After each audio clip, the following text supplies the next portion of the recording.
niho intambara ije yiyongera ku rutonde rw'ibituma ubugizi bwa nabi bushoboka, ishobora kuganisha kuri jenoside.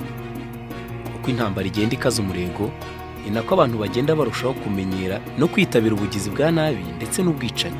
Mu bihe nk'ibyo, abagizi ba nabi ntibaba bakibasiye abo bahanganye ku rugamba bonyine, batangira no kurwanya abo bita ba nyirabayazana cyangwa se undi wese ufite ingengabitekerezo isenya ifata nk'umwanzi. Niko byagenze mu gihe cy'Ubudage bw'Abanazi mu ntambara ya kabiri y'isi, ku ngoma y'Abaturuki Abanyaromaniya bakorerwa jenoside mu ntambara ya mbere y'isi, muri Kamboje byabaye ingaruka y'intambara muri Vietnam, byongera kuba mu Rwanda aho Abatutsi bose bo mu gihugu baregwaga kuba ibyitso bya RPF. Impamvu ubugizi bwa nabi bwibasira imbaga bwagiye burushaho gukomera muri Sudani ni uko Abanyasudani bari bamaze imyaka 20 barwana, intambara yaramaze guhitana abantu basaga miliyoni 2. Mu karere ka Darfur, Abajanjawid bakuye abaturage mu byabo, barabatwikira, bafata abagore n'abakobwa ku mbaraga, bica n'abantu barenga 250,000. Ese murabona ari iki cyatumye ubugizi bwa nabi bwibasira imbaga muri Sudani buganisha kuri jenoside? Nanone turi burebe niba mu Rwanda ibyo bintu nabe byarabaye. Sheikh, murakoze.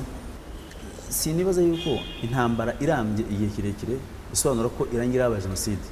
Ko muri Somalia amaze imyaka ikabaka 20 ibiraba jenoside. Yego. Jenoside rero irategurwa, ikigishwa, abantu bagatotezwa, bakitwa amazina mabi, bakongera abayazana bakazarimba. Icyo rutubajije uti intambara yabaye umusemburo ko jenoside yashoka. Mu Rwanda ntabwo ariko byagenze. Mu Rwanda intambara tuvuga yabaye ni 1990 kugeza 1994. Yego. Kandi tuzi ko jenoside yabaye mbere yaho. Uvuga yuko itari ku umusemburo ingwibe nyuma. Ivuga ngo jenoside yabaye mbere yaho wasobanura. Jenoside ubundi itangira mu itegurwa ryayo. Tangira mu itegurwa ryayo ko tuzi ko yateguwe kandi gashyirwa mu bikorwa mu ngeri zitandukanye kuva muri 1959.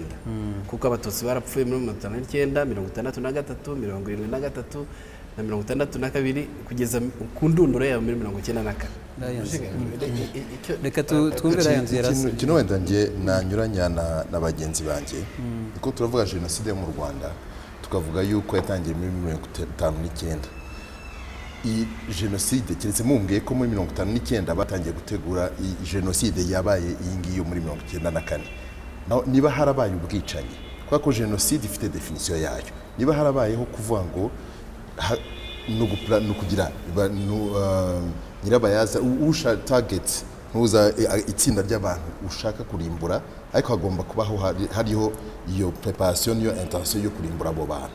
Ntago byo sinabyemeza ko muri icyo gihe ariko byagenze, kuko hariho muri 1959 kwa ko harabishwe, harabahunze, ariko hari n'abasigaye batishwe bagakomeza kuba mu gihugu, rusibye ko bakomeje gukandamizwa.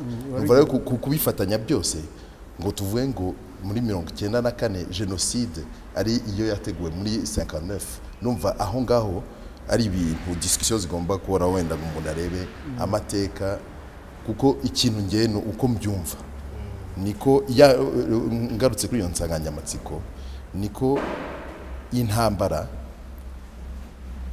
yatumye noneho hazaho icyo kintu cyo kuvuga ngo no solution finale. Bwa bundi hari ikibazo tutarangije, twatangiye tugenda buhoro buhoro, reka noneho tuplanifie neza aba bantu tubarimbure tubarangize. Aricyo nshaka mbere wenda ko avuga ko icyo avuze we ashobora kuba ahera jenoside ku mubare w'abapfuye muri 1994. Muri 1959 bivuga ama etape ya jenoside, basi wagomba kwicwa yarazwe n'umututsi yitwa amazina muri 1959, akurwa aho yarari, byonyine nayo ni jenoside. Akura aho yaratuye ajyanwa ahandi. Izo ni elements zose za jenoside. Muri 1994 ubwo imwe icyo gihe nibwo yagendaga yicwa. Muri 1994 baza kwica umubare mwinshi. Igitandukanyirizo rihari muri 1959, 1963, 1973 ni umubare wabishwe gusa. Mbona intambara ntago yabaye imbarutso ya jenoside, ahubwo intambara yafashije abateguye jenoside gufacilita kugira ngo babashe kwangisha abantu abandi. Bati vore ibyo twababwiye, dore Abatutsi baraduteye, bagiye kugaruka kubahaka. bagiye kuza mukene, igihugu ni gitoya, noneho bituma abaturage bose barakara kurushaho kuko bari basanzwe barabyigishijwe, barateguye intwaro zaraguzwe, baratoje, baradantifiye abantu bafite lisite zabo. Intambara ije barayishyira ijya mu bimwe nk'uko bavuga bati bara intambara iraje barateye, dore ndadaye mu Burundi arapfuye n'umuhutu, dore ubukene murakennye, abatutsi baraje mugiye gusaguka. Bituma abantu bagira umujinya n'uwo birohamo n'uwari kuzasigara hasi. Nemera ko yagize uruhare kuko n'uwari gusigara, ariko yafashije abateguye kwihutisha. Jenoside irabaye, iba abantu bareba, abo mu gihugu, abo hanze, nta wahagurutse ngo avuga ati hagarikira aho ngaho cyangwa tubyihorere.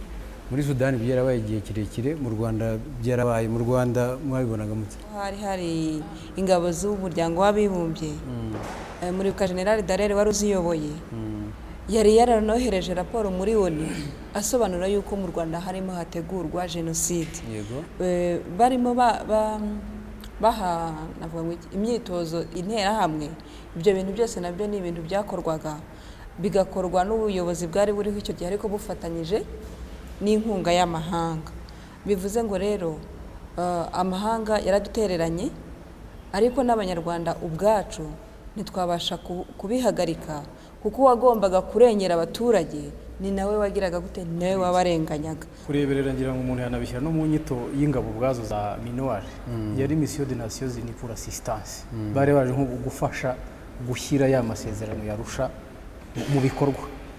Bivuga ngo no mu nyandiko no mu mategeko yabagengaga protection cyangwa se kurwana ntibyari binemewe.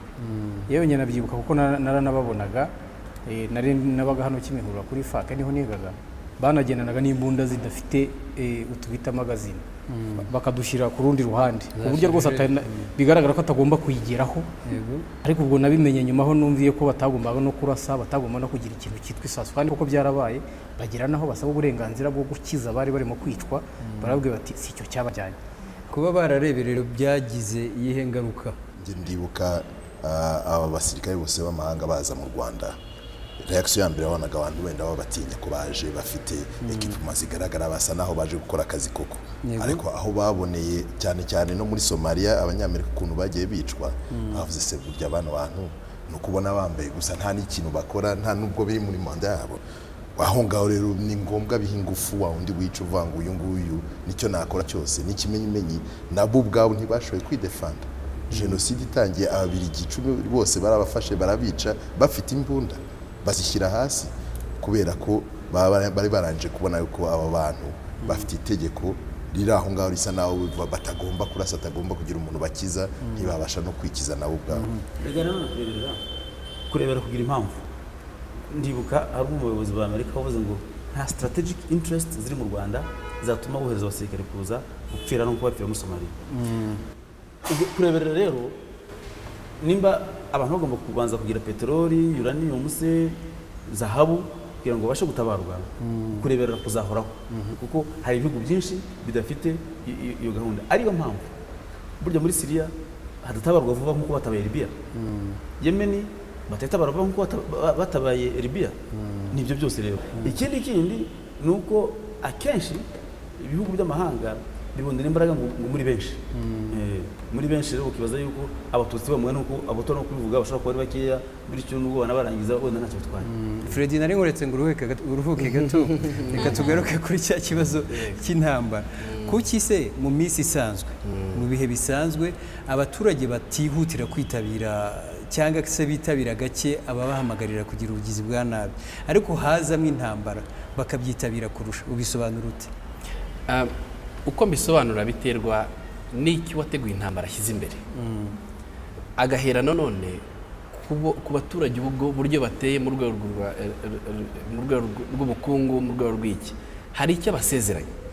Hano mu Rwanda abaturage cyangwa guverinoma basezeranya ko niba ry'inka z'abatutsi bazafata n'amasambu yabo bakanazirya, bakaba babonye icyo kurya. Icyo gihe bari bagendeye ku bukene bwari buri muri iki gihugu. Bwa buyobozi akenshi buba butagikomeye. Ikindi abaturage baba babaye barusahurira mu nduru, buri muntu wese abashaka kugira ngo akurure yishyira akire vuba. ikindi navuga kandi ni uko abazi yuko atazabibazwa. mu gihe gisanzwe abantu benshi muri rusange kwica ntabwo ari ikintu cyoroshye, ntabwo ari n'ikintu wabasha gupfa kubwira umuntu ngo akumve vuba. hari uko umuntu yigishijwe n'umuco, hari idini, ni ikizira kwica. ariko mu gihe cy'intambara kubona abantu bicwa bigera ahantu umuntu amenyera kubona ko wenda ntabwo ari ibintu bihambaye nk'uko nabitekerezaga, bifite ukuntu bikora mu bwonko bw'umuntu, akumva ko noneho bya bintu ndabona atari igitangaza ahubwo nta n'ingaruka birimo.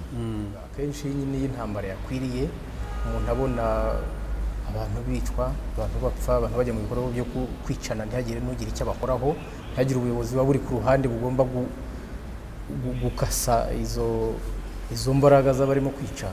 birumvikana ko byanze umuntu agera aho batari kubanza njyewe utabikora ari njyewe utari mu nzira itunganye. njyewe ndebanya na mushiki wanjye hariya, iki ni ikibazo cy'ubuyobozi. ubusanzwe abantu bagomba kuba mu buzima busanzwe butagira intambara, ari nabo butagira no kwicana. iyo rero intambara yinjiye mu gihugu, ubuyobozi bw'icyo gihugu buba bwatsinzwe.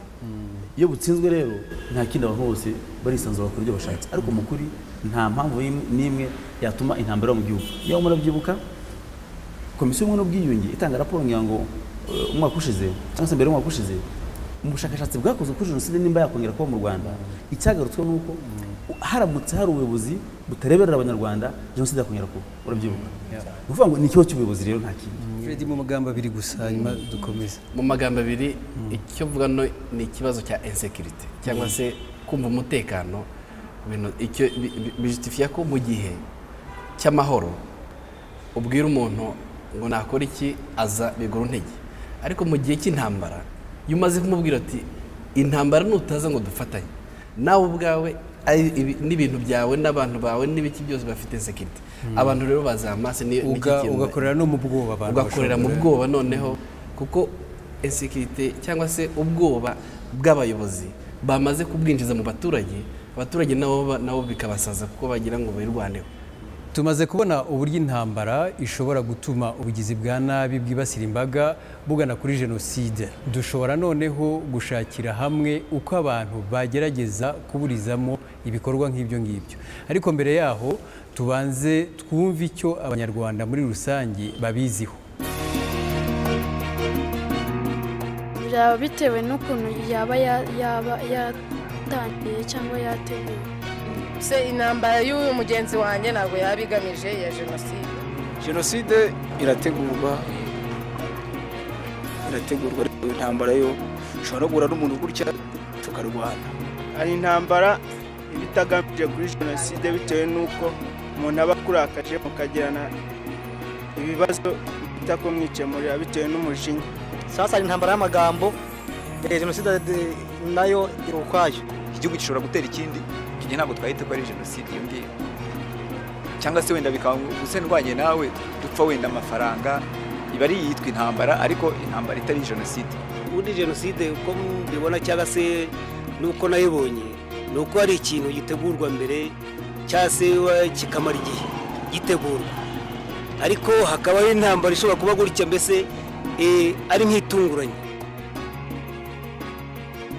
Hakorwa iki rero kugira ngo ubugizi bwa nabi buganisha kuri jenoside buburizwemo?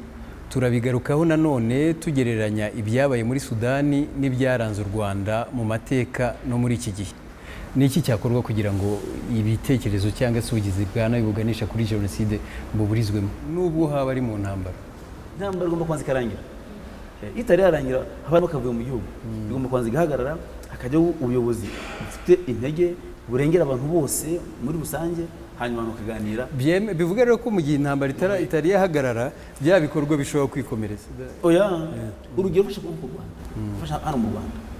Hano mu Rwanda habaye intambara, ariko intambara habonetse abandi Banyarwanda barihagarika. Bakimara kwihagarika banahagarika kwihorera, ko nibyo byagomba kuba byabaho. Abantu bari bafite singuciye mu ijambo, byashoboraga kugenda gute kugira ngo muri iriya ntambara ibikorwa biganishe kuri jenoside bihagarare tukiri mu ntambara? Iyo abantu babiri barwana biragoye ko bahita bahagarika, ariko bisaba yuko hagira undi wa gatatu uza akabagira inama. Icyo nicyo cyabuze ko communauté internationale bafunze amaso ntibagire icyo badufasha kugira ngo intambara cyangwa se jenoside yari yarateguye hano igire ikiruhagarara. Aha rero muri Sudani naho no kuba bitarageze aho dukeka ko abaturage b'abirabura cyangwa se abazagaba bo muri Darfur bapfa ngo bajire, nuko hari amahanga yagiye aravuga ati musigeho, harimo n'u Rwanda nk'uko byabaye muri Libya. nk'uko byabaye muri Libya. Ubwo rero twebwe twabuza. Reka mbaze ikibazo mu bundi buryo. Ese mu ntambara abashyamiranye bariho barwana bakwirinda gute kwitiranya uwo bahanganye n'uwo bafitaniye isano? Hano hari urugero rwiza. Reka tubaze duhe ijambo. Murakoze. Njye nibaza ko abantu barwana bose bashyize imbere inyungu z'umuturage, nta nubwo bamuhohotera.